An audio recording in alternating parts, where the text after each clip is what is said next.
Hello, writers. Have you ever bought a writing craft book someone says you just have to read? Is it still sitting on your shelf? Have you even cracked the spine? That's totally me. Don't ask Renee how many craft books she owns. Why do we keep buying these books we never read? We all want to improve as writers, but that's hard to do alone. That's why we started the Words to Write By podcast, to tackle these books together, chapter by chapter, and learn from their advice. Or not. Sometimes they're wrong. Hi, I'm Renee Nelson, former college writing instructor turned full-time writer and podcaster. After many years, I finally have a complete draft of my memoir. And I'm Kim Smigado, author of the humorous fantasy novel Our Comeback Tour is Slaying Monsters, which is the first book in the Boy Bands and Dragons series, released by Riverfolk Publishing. And now, on with the podcast.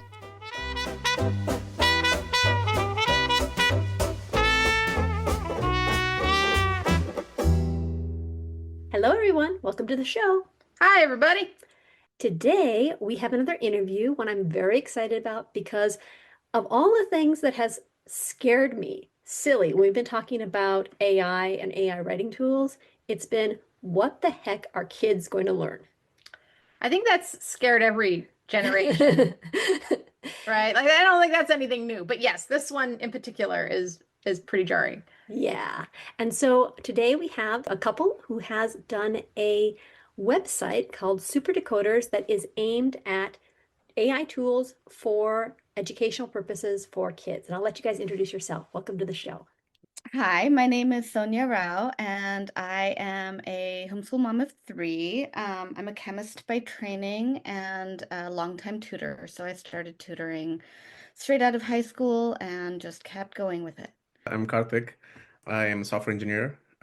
Been working in the Silicon Valley for like 20 years plus, various companies, but most recently at Tesla, like 3 years ago or so, I left. But since we've been homeschooling, we've been like kind of thinking about all the different tools that we've seen that are missing, that our kids use, and with AI like being, we'll talk about more in the details, right? But like it's good and bad, but like there's a lot of like development with AI, and we just figured we will work something towards that. It's amazing the skills you pick up when you're doing homeschooling. We did it for 1 year. It was very eye-opening. Your kids are grade school? Are they older? What ages? We have a 12-year-old who is going into 7th, so she's middle school now. A 9-year-old who is In the fourth grade. in fourth. Yeah. And then a 4-year-old who is now coming into TK and just starting off in that early reader place. So I have no children. I just have cats. And what does TK mean? Oh yeah, it's Transitional kindergarten. It's basically kindergarten prep. Yeah. Yes. Learn how to be in a classroom. It's also is optional too. Yeah. No, Yeah, but it's yeah, totally TK is not. No, it's not required. Okay, cool. Also, homeschooling TK is also kind of a funny thing because what does that mean? You know?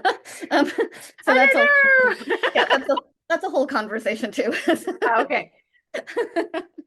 So obviously, chemistry, tutoring, software engineering backgrounds, you guys are doing homeschooling, and naturally you decided to build a website. So In our spare time. so why did you create this website? Good question. We built it because we wanted to create something for our kids. Yeah. So really it was just sort of their writing. This is where the next natural step would be if we were in a classroom or if we were with a teacher. This would be the natural step. This is what the next thing that they really need to understand. So here's an example. We started off, for example, with narrative writing with my daughter. So she's writing stories, very simple writing stories. Her stories could have used more description. So how do you teach that? Well, you could do a little lesson on descriptive writing, but is that enough? Is that enough to push that forward? Well, not really. We need much more than that. Like we need lessons, and then she needs practice, and then she needs to iterate. And so that's where Karthik came in and suggested doing this. Yeah, and also, she was really interested in writing, and she had her own like interest on what she wants to write. So instead of like using a book and following that curriculum, it made more sense to like, oh, let's just see naturally how she goes, and then we will add in the missing pieces, right? That's what Sonia's doing. As we're seeing it, like, actually, let's build a website that will kind of fill in those gaps. And she can independently write without waiting for us to give feedback or tell us what the next lesson is supposed to be, right? So give us some more independence. That's really where that the whole thing started. Yeah. Yeah. And I think the other piece of it is just time constraint wise, this is another kind of aspect of it. My time is distributed amongst lots of things. And so I could be with her only for so long, but she writes all the time. She writes in her room, she writes when she's outside, she writes in the car, she reads things, she incorporates ideas. SuperDecoders can basically sit alongside her and give her feedback like right there. So that's made that piece really nice. Yeah, and she can do multiple iterations. She really likes doing that, which as a parent I was happy to see that. She was to go back and like re-edit and re-edit until she's happy. Nice. This is the difference between homeschoolers and having a class of 30 kids. Yeah. I was a college instructor. Very confused. Very different. So my mom taught at Berkeley and she taught at UCSC. And I remember this being a pain point for her. One of the things that was really hard and the trade-off that she had was she could either give timely feedback or she could give reliable, like good, in-depth feedback. She couldn't do both. Not with classes as big as she had. And often she came back with like many, many blue books, 90 blue books. Cardboard box full of blue books, and she had to respond typically to every single person. And this was a pain point that I saw sort of growing up. It's kind of we were able to address that really beautifully with this. This is one of the really cool aspects of AI that goes beyond the whole writing AI stuff, but just the idea that you can have an individual teacher for each student and they can give them individual feedback while they're working. They can give feedback right away. Part of what you guys are utilizing AI for is to be kind of a tutor to go alongside the students' work. What kind of feedback does your system give the students? Yeah, it depends on what you're writing. It covers the plot elements, character development, the settings. If there's a clear conflict, if there's a good resolution, kind of goes through that. And then on top of it also does grammar and vocabulary and the usual spell checks and stuff like that. The AI does not give them the answers. It gently kind of guides them, says, hey, it looks like the character development, it's not clear what this character is supposed to be like, or it's not clear where this is happening. It gives examples of how it should be like, but not directly related to the story they're writing. So it doesn't feed them the answers. It could also do kind of what we do when we're teaching, right? Like, oh, it sounds like you have a unicorn. Maybe you could describe your unicorn a little bit more. It'll go through a little bit more kind of guiding elements too. And usually it starts with a positive statement. So it'll start with like, you did this really well. And then moves on to think about doing this. Sometimes it doesn't give any kind of feedback because there are some sentences that just sort of work. And so it will just say you did a good job and it'll move on. Will it tell you why you did a good job? Yes. Yeah.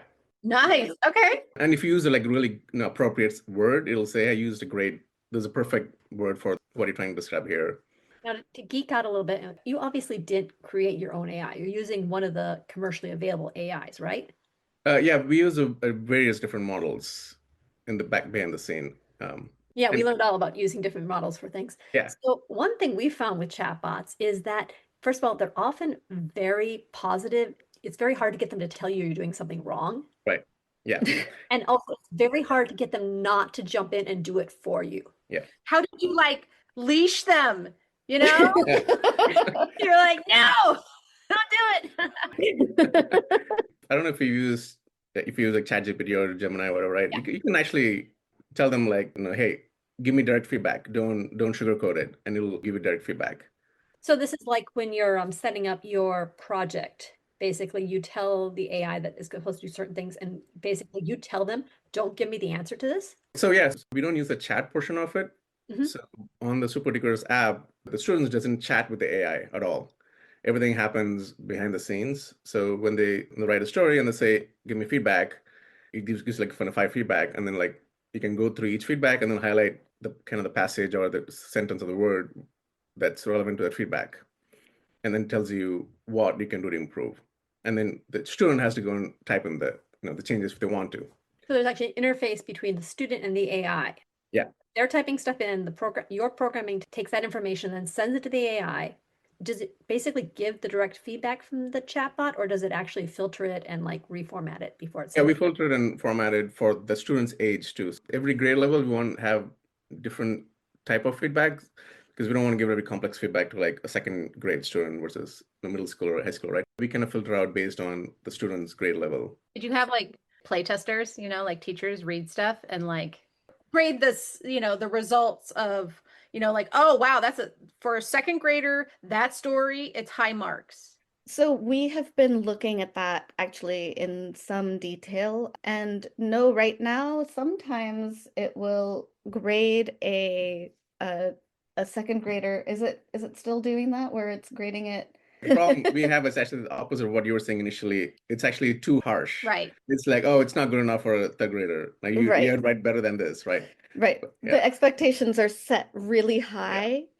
I went in as a third grader and I wrote something and I was like, this is actually pretty decent if a third grader had done this. And it was quite critical. So I was like, oh, okay. Dang. That being said, it's really interesting because we've had some students go in and write things and they've written things and their feedback has been, I thought it would treat me like a kid, and it didn't treat me like a kid. It treated me like just anyone else. And I liked that. And so that was an interesting Yeah, they love that it response. just gives you direct feedback instead of sugarcoating things or yeah. Yeah. So they really appreciated just being treated like a human being. So that was kind of interesting feedback. Nice. Yeah, and we had teachers run through the program and they write their own stories and then they kind of graded based on what they wrote and what the feedback it gave them. So when we've been doing the podcast, we've been talking to people, we've been trying out the tools ourselves, we've noticed that AI is really good at writing basic stuff. Like Yeah. it can handle verb subject agreement, it can handle like labeling your 3 points that you want to make, it can handle how to do a good opening for a story. And it does all the stuff that's important to learn as a writer because you need to advance beyond that. Yeah. But our main fear is that with those kind of tools available, people are going to say, oh, that's good enough. And they're never going to go any further. Or kids are never going to have to work out what it is they're not getting and get it. So, what is your response to that?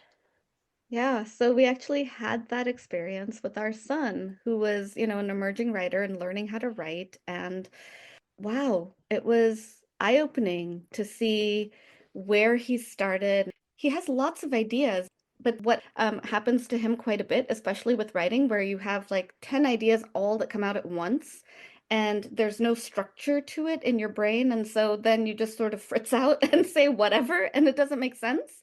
So we were reading a lot of that kind of writing from him, and he has been using SuperDecoders just partly because the sister's been using SuperDecoders and partly because we've been working on it and partly because we've been like, hey, use SuperDecoders to do that. Be our tester, right? Yeah, be our tester. And Yeah. also because Yeah. there are a lot of competing ideas in his head that all come out simultaneously. And so the jumble is really hard to organize. But what we've seen is over time that's kind of evened itself out. The ideas seem to be Yeah. coming out a little bit more clearly. That's kind of why we didn't want the AI to like give you the answer for any of the feedback, right? Instead, like kind of show, hey, this is where you can improve, right? And we kind of give you example passages and like this is how it looks like when it's written well. So then the students are forced to think about it for a second and then fix it by themselves, right? The hope is that that'll help them learn instead of relying on AI to like, just give me the answer. Right. Right? So what the AI was doing was he was trying to write out all his ideas and was helping him sort it, or was he basically giving one draft and having the AI give him suggestions and have him rewrite it? Was that the process? Yeah, the latter, yeah. You would just write, it'll be jumbled, but then the AI feedback will be on the first draft will be like the character development is not clear, right? Go and improve this character, or the settings is not clear, explain more clearly where it's happening. It goes through line by line. So it takes your first line, whatever you've written, and it looks at it and says, well, have you given me enough information? And then it takes you to the next line and says, well, does that compute? Does that make sense with what you're saying. It just sort of goes through it, and you can edit as you go. It suggests things like add some words to describe this more. By the end of it, you've described enough, or you've done enough, you've made enough changes that theoretically you've self-organized. So you, oh yeah, no, I didn't quite mean to say it like that. I meant to say it like this. And so you can make those changes as you edit Yeah. with it. I don't know. I have a question. So, is there ever like a testing period where you're like, okay, no AI, you have to write a story without any prompts, without knowing you're going to get feedback like right away? Are the changes lasting? Because it's one thing to respond to a prompt, but when you don't have a prompt in front of you telling you what to do, are the results lasting? Or likewise, here, something is helping you along in the sense that it's Right. engaged with you and it's pointing stuff out and it's giving you feedback, and you are not staring at a blank page saying, what the heck am I supposed to do? Right. So can he do that now? Yes. And in fact, the kind of cool thing that happened last year was he was doing super decoders on one side, and of course had classes at his homeschool community as well. And by the end of the class that he was taking there, they had started recognizing, because he was actually writing in class as well. And we have books where we see at the beginning of the year it was absolute nonsense. Towards the end, his spelling improved. Overall, yeah, he took the state test for Wordsworth. Even that he came above grade level for writing. Which he Right. wasn't the year Yeah. before. The year, Nice. I mean, he was still working on reading at that point. He still was working on blends and things, very early reader, to this year where he's writing. Yeah, I think even our daughter too, she even sometimes prefers to write on the notebook first and then transfer that to the app later on, because I think for her it's like easier to get ideas on paper quicker. To each their own, right? So, but still we can see that when she writes on paper, it's still like pretty good, like where she was, where Yeah. she can write with AI support. Yeah. Right. Well, Especially for writing by writing. hand actually uses multiple parts of the brain that Yeah. typing does not. It's interesting that you bring up reading.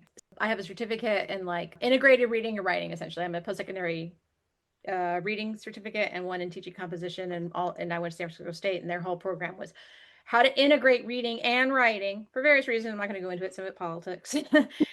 Does the system incorporate reading? Is it just prompts where they're like writing, and then they say, okay, develop this and make this longer or whatever, add more detail? Or does it provide them lessons like, here is a paragraph from this essay from Maya Angelou. Yeah. Look how she does it. Why don't you try writing in response to her ideas? So we actually have a section called literary analysis. Okay. So we actually pull passages from classics, Charles Dickens, Roald Dahl's, or in contemporary, even like Harry Potter, and show some like popular paragraphs or like opening chapters or resolutions, and we kind of walk through them, how it was laid out. We go through the style, how the ambience, the feel, the vocabulary. Nice. Yeah, and the nice thing about this is we can put n number of things in there. We can do it for anything. So we can just say a classics literary analysis response piece. And then for the youngers, there's a sort of a read to me option so that they can start to track the words as like the prompts are being read to them, so that we can kind of guide them in the reading as well. Because there's some that will start, first grade, second grade, and they're still working on the reading. All our kids are kind of teaching us what we need to build for them. And we're using them really, like we're able to use them as our models and then throw this back at them, and they tell us. A lot of the features came from my daughter, who said, I need a ... Yep. She said, I need chapter books. And so Karthik took a week and he built a chapter books feature. Yeah. Gives you feedback based for each chapter, but also gives feedback on the overall the book, how is it laid out. But it's not released yet, so we can.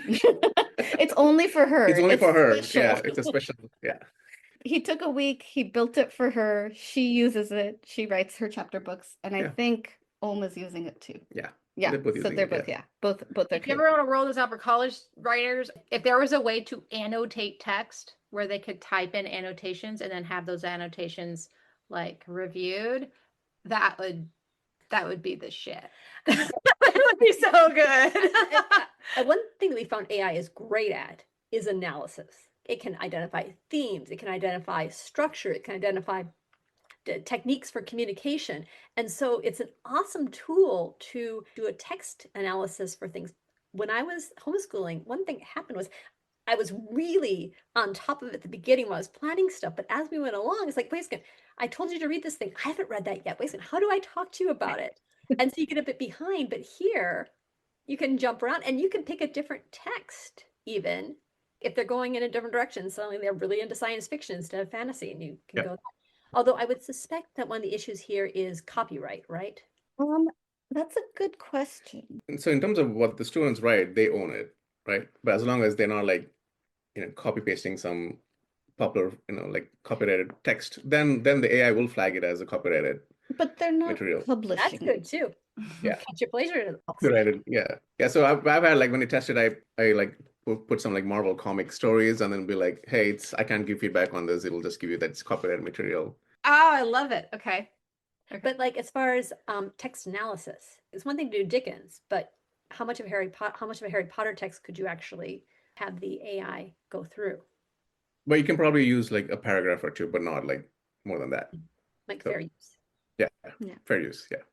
So when my sons were starting to write, their vocabulary and their ideas outpaced their handwriting ability and their ability just to write a sentence because it was kind of exhausting. So we did a whole bunch of text to speech where we had them speak it out and then they'd be able to go through and edit it. Does your features help kids that aren't yet there for the typing to talk their stories out? Yes, there's a dictate function, or it's sort of part of the narrative writing so that kids can go in there and just tell a story.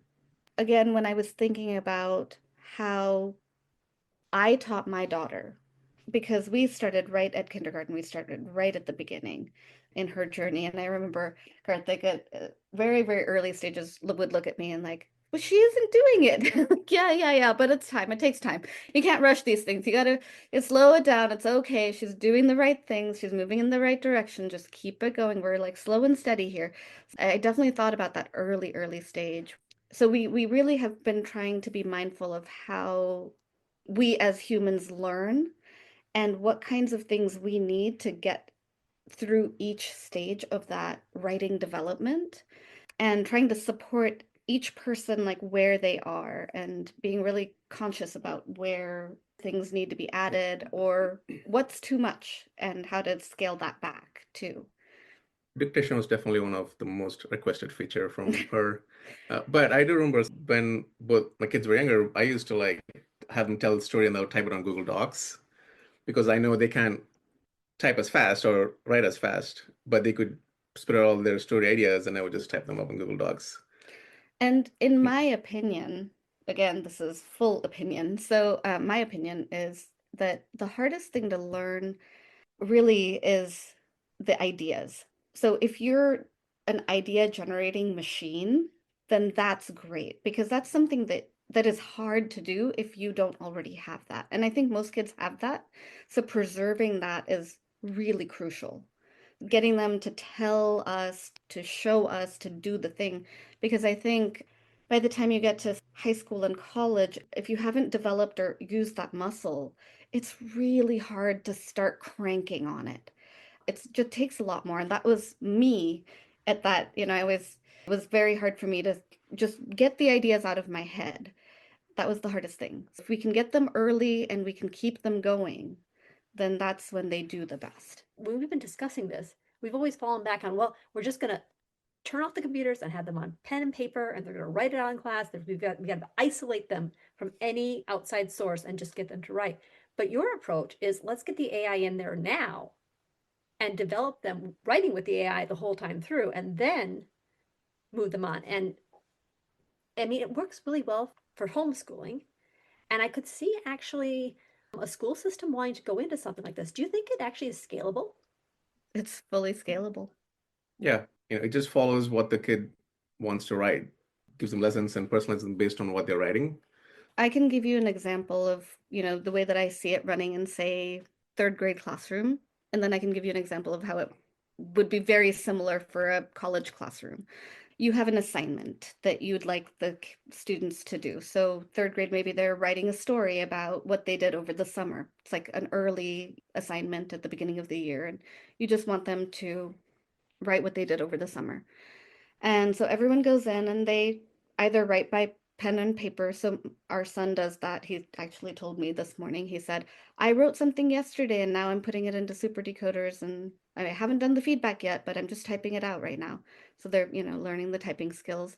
So you can use it in different ways, but yeah, type it out. And then the next day, 2 days later, first you have the ideas, what you did, then you put it into SuperDecoders as the next lesson and get some feedback. And then the real trick that I've seen in the classroom environment is teaching the kids how to take that feedback and actually use it and make it productive. Mm-hmm. So that's where the teacher then becomes so, so vital, because the feedback can be given to you or anybody. But interpreting that feedback and understanding how to put that in, that's where the teacher becomes just absolutely crucial. There's a real place for that interaction to happen.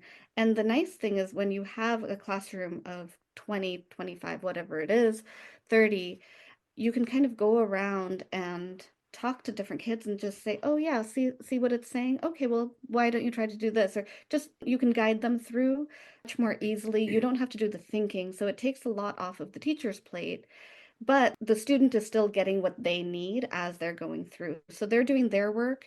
The teacher is able to kind of just better facilitate that whole learning piece. And so I really like it for that. And then in the college, the students will be going a lot faster. So they're going to get in there, write whatever they're writing, and right away they can just start getting the feedback. So if you have 30, 40, 50, 500 students, it's not going to make a difference. In some ways, giving an exam like that, you already see what they're doing. You know that they're sitting there working on it, and all you have to do is proctor and monitor. And because of the way we've built it, it's kind of a really Yeah, also easy. beyond just feedback, there's a feedback and they don't really understand what it means. Say they make some grammar lesson or something, right? There's a lesson right there next to the feedback. If they're like, oh, I don't understand this, so they can click on the lesson and then it'll give you kind of quick mini lesson on what that feedback is about. So then they can learn right there the lesson that's applied directly to their writing. So the AI is giving them feedback and then it's identifying how they don't do verb subject agreements. So now I'm going to generate a mini lesson Yeah. only on that. Yes, only on that. Yeah. And I get an actual explanation. And then I go back to the AI's analysis and say, oh, I see now what it's saying about my writing. Yeah. Exactly. Wow. Well, here's the thing. Okay, the college student mentality, at least the ones I taught, that option will pop up. They'll never click on it. Can you force them, like in the AI, like have, if a thing pops up where they have to work on subject verb agreement, or they have to work on, their noun phrase positives or comma splices or whatever, if it pops up, they have to do it. You get points for it. Well, you don't understand. Gamify it. No, I've tried that. No, I've tried it all. I've tried it all. It doesn't work. Points don't make them want to do a thing. If you've given them the choice, they will not do it. Right. Yeah. Theoretically, the answer is yes. Forcing them to do Yeah. it is the key. Yeah. Like it's in the screen and they get no credit. I know this sounds really awful. I was a community college instructor, and so yeah, Well, students will figure out a way to even, get through that too, even if you force them. Because I don't know if you know, there's a new feature with ChatGPT. We have to pay for it though. It'll actually browse the internet for you. So if something is forced, you can say, go to the website, just click, go next for me, and it'll do that for you. oh, that's not good. Well, so in a perfect world, or in the world that would work, I could see students in a computer lab, but it is not hooked up so much to the internet. It has the SuperDecoders website on it where they can work on things, but it can't go to any other page. Yeah. You have an hour to do work on this thing. That's what I would do. I'd have like a lab. Where it's like, all right, here's an hour, input your essay and do what it's telling you to do. Actually, I think writing labs will be something that comes back, because the problem with writing labs is that too many kids just sit there and they write for a bit and they get distracted and they don't do anything. And if you actually had a writing lab where it was monitoring their work on a computer the whole time And they could say at the end of 40 minutes, the student was working for 32 minutes of this time versus the student was working for 10 minutes of this time. Putting more parameters on the students to get them to work, but you're monitoring them and forcing them to do the stuff.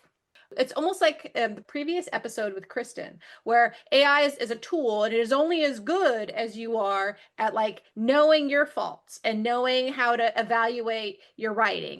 I'm like, I have a problem with narrative arc, and I know that, but that's because I've done a lot of reading and I can evaluate my own writing in a way, and I know where my flaws are.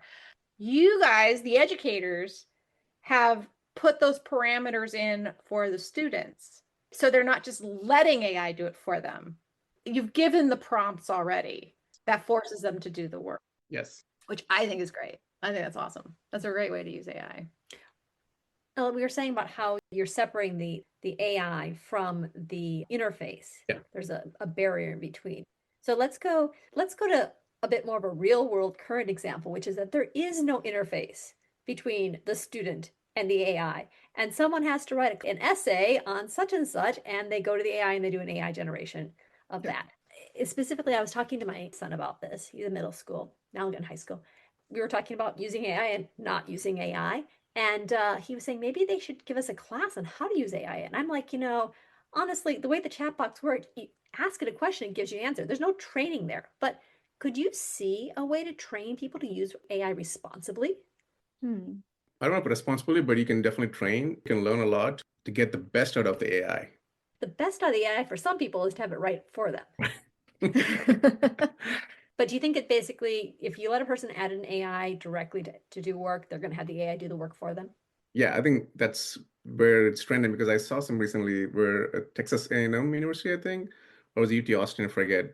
There's like 80% of the students used AI for their homework assignments, Right. which it's probably 100%. Like, I don't know if any student is not using AI to do their assignments, right? Yeah. But I think there is a way to use AI responsibly. I don't remember who was talking about writing their book in one of the sorry, I've been listening to the podcast, which I have had so much fun listening to the podcast. In one of the episodes, someone was talking about putting their book or like passages of the book in and letting it review it. I remember listening to that and thinking, that's what we do. That's what, you just write it in and it would just automatically edit it for you. You were using it as an editor. I think there are people probably using it that way as well. They have their own ideas. They want more of an editor, more of a support, and they need just a little bit of support to be clear. And so AI can definitely be a strong support there. And I think that's kind of how we've used it too, in kind of being that editor and just kind of building all of that framework in. But yeah, if like any tool, if you want to use it incorrectly, there is that option, and that's with every tool. So it's there and it's going to be used however it's going to be used. But we just hope that we can craft it in such a way that it would be used, just again, if it's teaching us, then it's wonderful. I think also it's a matter of whether you're generating ideas, whether you have something you want to write about. If you have something you want to write about, you don't necessarily want to just pass that off to an AI. So it's a question about whether they want to write it or not. And if we basically hammered it out of them by the time they get to adulthood and they don't care about actually creating anything themselves, they are just going to jump for the AI to do the work. Well, okay, so in the college classroom, 10 years ago, let's say it's 10 years ago, plagiarizers, you get them every semester. They're very easy to catch, right? My concern is I got all the students who say, why do I have to write? I'm just going to be a tech person, like I'm going to be a coder. I don't have to write. And I'm like, well, my friend Greg works at Google, and can I show you some of the things he's had to write, these long emails? Yep. They have to be grammatically correct and they sound good. At that point, I could have used that excuse. But now if Greg wanted to, he could just go ahead. He won't, but he could go ahead and use AI to explain something for his work partners. The thing is, he already has an understanding of critical thinking, because that's kind of what we're getting at here. Is it's not so much to be a good writer, it's to know where your ideas are coming from, to be able to read critically, to write critically. And the more these computers do things for you, the less brain work is happening. Your opinion can just be, you just ask the AI what your opinion should be, and you don't even have to like go into why. So like that's my only concern is That's one of your concerns. it's one of them, but that's the main one because that's what I think the writing is for, right? Like yes, you're writing these essays. You'll never write essays again, mostly when you get out of college. So what's the point? Well, the point is to know where your ideas are and where they came from in order to explain them to people. Because nobody wants to hire you if you can't figure out why. Like why would you make that choice? Why would you invest money in this place? Yeah. This is somebody else's money. You better know what you're doing with it. You know what I mean? If that's their job. Yeah, I think that is also about like the critical thinking piece. It's about learning how to structure an argument and structure your thoughts so that you can communicate really clearly with someone sitting in front of you. That's kind of the practice of it. You really have to do a lot of that, right? That's why debate teams just sit there and they debate and debate and debate. Mm-hmm. Hours and hours of practice. They become really good at structuring arguments and talking to people and having that kind of communication. Critical thinking is a practice. It's something that we have to aim for. So that's kind of also the thing that we've been trying to build in. Again, it's kind of moving you through this. You start with the early stuff and then you kind of build the muscle so that you can do longer forms of writing. And then you build the muscle a little bit more and then you get some more analysis. And then you build the muscle a little bit more and then you get to the part where you structure your argument and then you build the muscle and then maybe you can actually explain that to somebody. Like it kind of encompasses everybody. And so we're trying to make it something that can really be, like the word you used, holistic. Can you tell us any of the really cool, funky features that SuperDecoders has that are just kind of the wow, cool factors? We've been talking in general, but like, My favorite? Yeah. I really like the images that are generated. So once you write a story, at the end of the story, you can generate an image. They're super cute. They're just really adorable. There's a young woman. I love this one because she's 5 years old and she wrote a story about a unicorn. She was holding the stuffy in her hand as she was telling me the story, and so I was typing it for her. At the end of it, it generated something that looked exactly like the stuffy, and she was just so impressed with it. It was so cute. So it's one of my favorite because it's a lovely story and it looks exactly like her stuffy. And she was just so happy. She was so impressed. So yeah, the Yeah. images are really cool. Yeah. Yeah. Images are definitely really cool. I have to talk about the games just for a second. Games? Um, I'm a board game geek nerd, so I'm listening. I like math games sometimes. So I go on and just do the like whack-a-mole with the numbers and quick multiplication tables or whatever. I just like these like quick games. But I did a spelling bee the other day. So I set myself as a 12th grader and the game gave me words that I really botched. I botched everything. I think I got a 3 out of 10 for my spelling, which is atrocious. But I was so excited. So here's the thing that happened with me. I was like, I suck at this. I'm going to go back and do it again. So I have been like, for days, I've been like, I need to go back and try the spelling bee again. I want to see what other words it's going to give me. I'm sure I'm going to suck again, but it's okay. I'm really excited. I found something that like broke me. It's perfect. Wow, that's great. The spelling bee is actually a pretty cool game. The way it works is, based on your prior writing, we come up with a level for you, and then we start from there. So the next time she tries it, she'll be in a lower level because she clearly botched it. It's going Yeah. to try to find my level, which is great. But I kind of wanted to give me words that I don't know. could you basically have a log of someone typing stuff in and then identify the words they're misspelling? And then when they go to the spelling bee game, they get all those words that they keep getting wrong? Yeah. Yes. Yeah. Oh, It's fully integrated. Yeah. yes. Oh, that's great. So we have a bunch of different games. We have a vocabulary builder, we have spelling bee, we have figurative language, like, if it's a simile or metaphor. You can play without writing anything, but the more you write, the game will adapt to like, okay, you don't know what the metaphor is, so it'll give you more metaphor questions. So it's not just that you're slapping a set of games. The students' work is informing the AI to figure out how to tweak the games so they're actually useful. Yeah. AIs are just so good at this stuff. Honestly, I have seen people, like I've watched videos of teachers grading papers. It is so good at grading papers. Mhm. It is so good at it. It knows, I mean, it just knows. And then the students get annoyed because, like, oh, the AI graded the paper, not the professor. It's like the professor's the one teaching.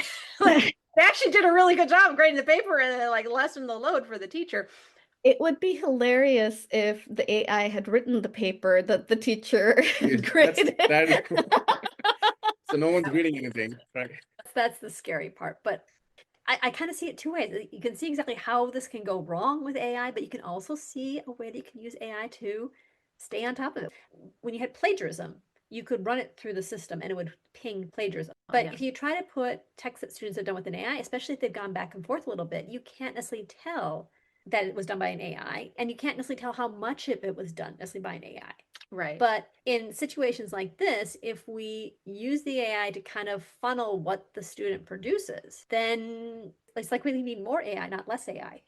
Right, because the best model for learning is to use the student's own work to teach them. And that's hard to do when you've got 30 students in one classroom and trying to tailor everything to each of those students. And there's ways to do it, but not on a grand scale and not At the pay level they give you.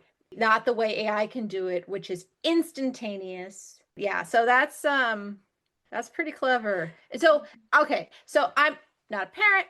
I personally wouldn't know to go to superdecoders.com or whatever it is.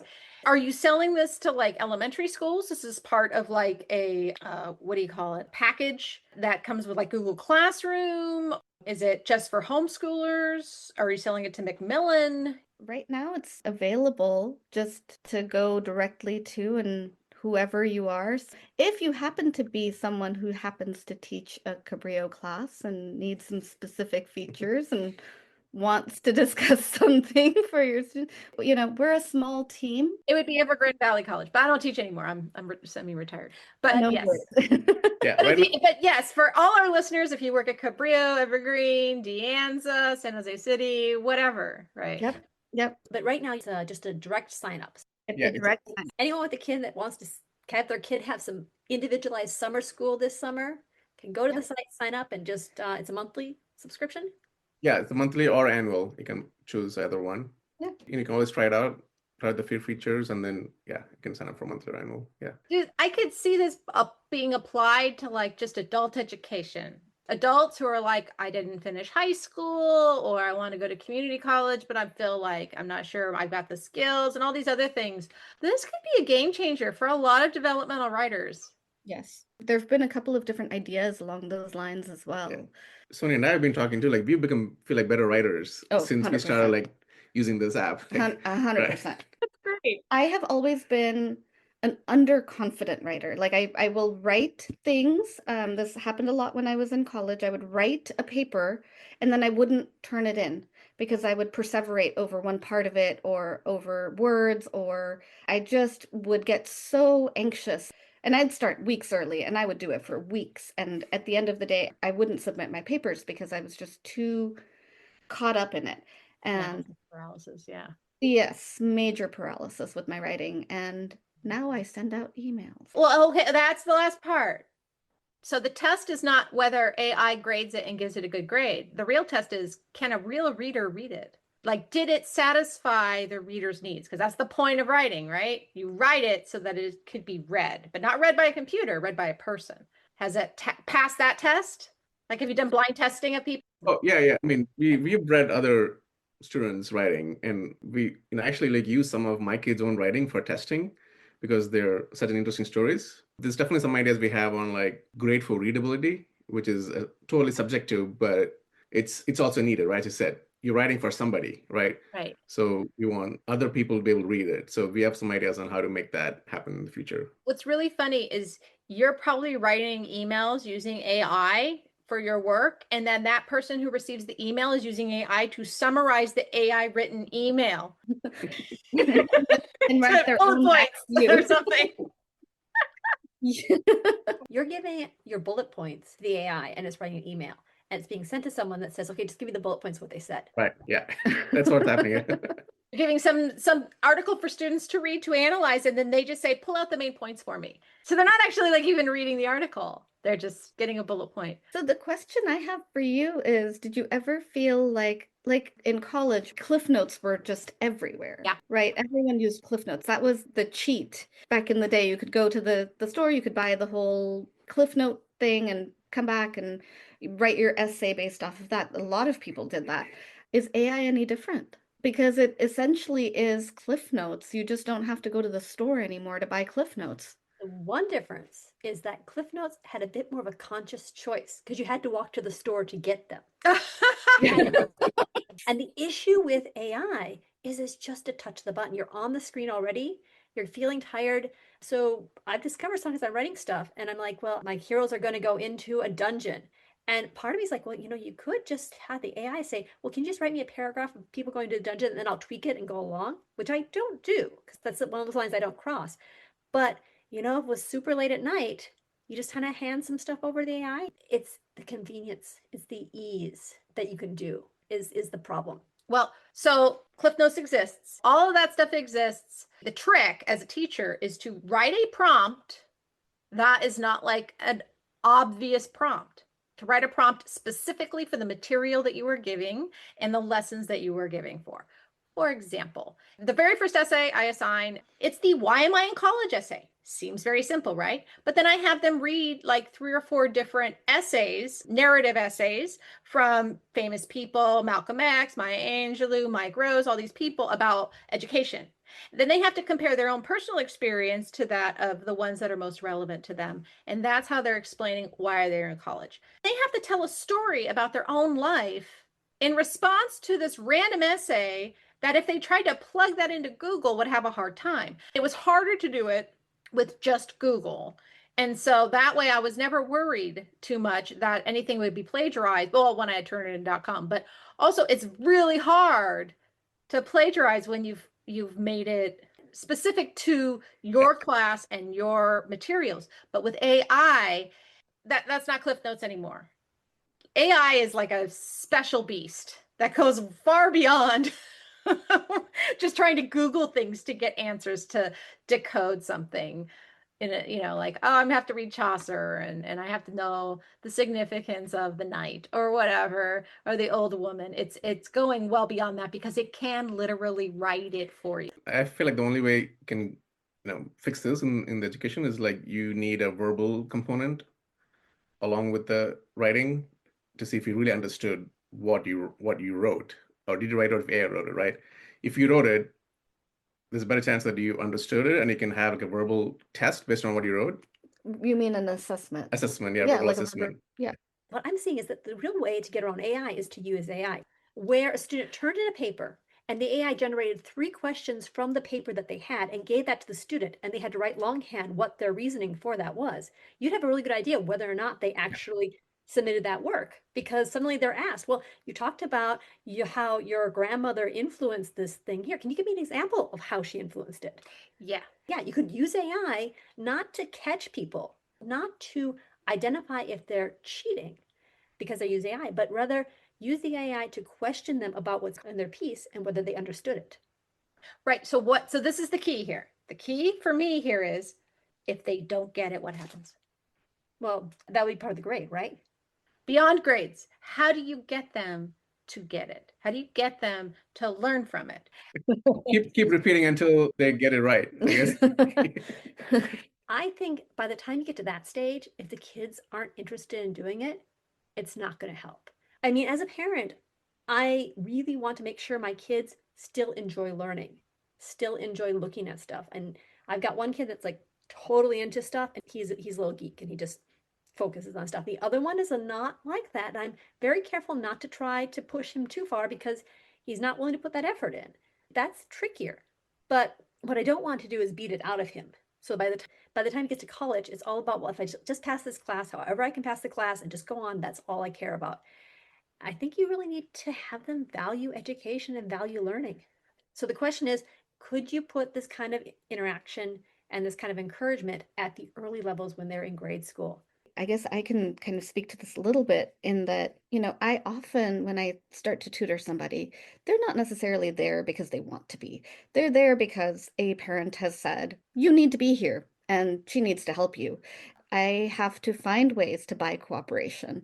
That's much easier to do one-on-one than it is to do in a classroom environment.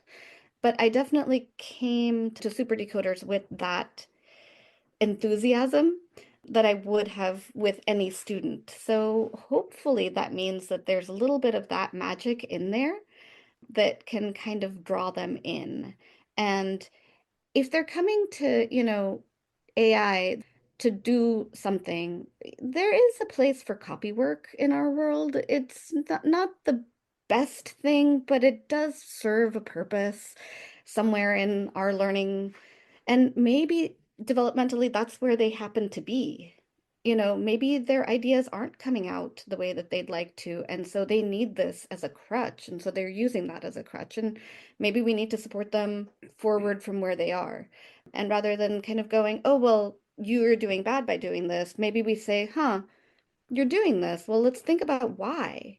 Where is it that you're coming to this place from? And then how do we support you forward from here? So maybe just analyzing, like, is it they don't have enough time? Because one of the things that I always say to my kids is, and to my husband, is we need to make space and time for something to happen, right? We need to make space and time for learning to happen. We need to make space and time for all these things. So maybe they don't have time. Maybe they're rushed. Maybe there's something else happening. Like our lives are so complex and full. When we come to a human, we just kind of assess the whole human and see kind of where is it that we're finding you and how do we help you get to where you need to be? And then maybe that buys cooperation, just having that empathy and saying, okay.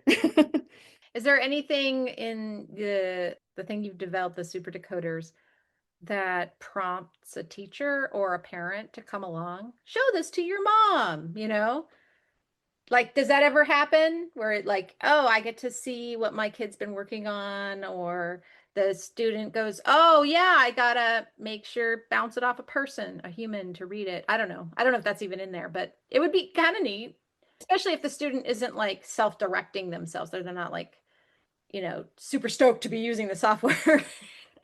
We have where we can share stories with anybody you want, like or email, and also we have a like a progress report kind of thing, like Oh, shows nice. how much you've written, what type of stories you write, things like that. That the parents can get and use that as a incentive to like get the students to work on it. But Every kid loves it when you got that grade or that sticker and then mom and dad put it on the fridge. Right? Like that's a thing. That's a thing. Except that magnets don't work on stainless steel fridges these days. I Yeah, know no, that's we have yeah. that, right? They're ruining everything. Yeah, the oven is a poor substitute, I have to say. It is a very poor substitute. Well, thank you so much. This has been fantastic. Can you Yeah. give the website and how to find you very explicitly so people can figure out where to go? Okay, so the website is SuperDecoders, plural, SuperDecoders.com. And if anyone wants to find us, they can email us at founders@superdecoders.com. Also follow us on Facebook. We have a Super Decoders page. Yeah. That would be good. Yeah. I just want to say thank you for creating this. I think you really are on the forefront of this education thing. You're really taking it in a great place. And I'm just seeing so many applications and how it could be really helpful for students. And I'm like really excited to see it. Just Yeah. It's saying something we get done with an episode where Renee's thinking, would it be so bad to be a teacher again? I Yeah, it's exciting, right? It's really exciting to think that there's ways of teaching and extending that out to people that are new and that could help and that don't make the job as tedious.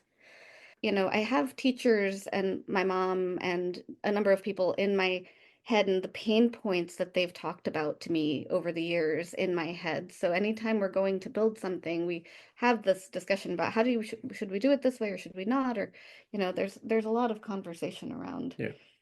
Well, also from the student point of view, don't want to make it a chore, right? Want to make it more fun. Right. So the idea of like the images and just giving feedback just when they need it and write what they want to write. We don't force them to write anything really. So with all that, so I think it's a win-win, hopefully for both the parents, teachers, and the students. I think the goal at the end of the day is to build really solid writers. And so if you can build really solid writers, we'll have a lot more books. Yeah. Yes, that's what we hope for. Well, thank you so much. Yeah, this was great. I had a blast. Yeah. Chatting about all this. Yeah. It's great. Thank you so much. Thank you.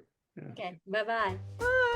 Words to Write By is produced by Renee Nelson and Kim Smuga-Addo. Our theme music is Roll Back the Carpet by Cool Cat Music. Have a great day.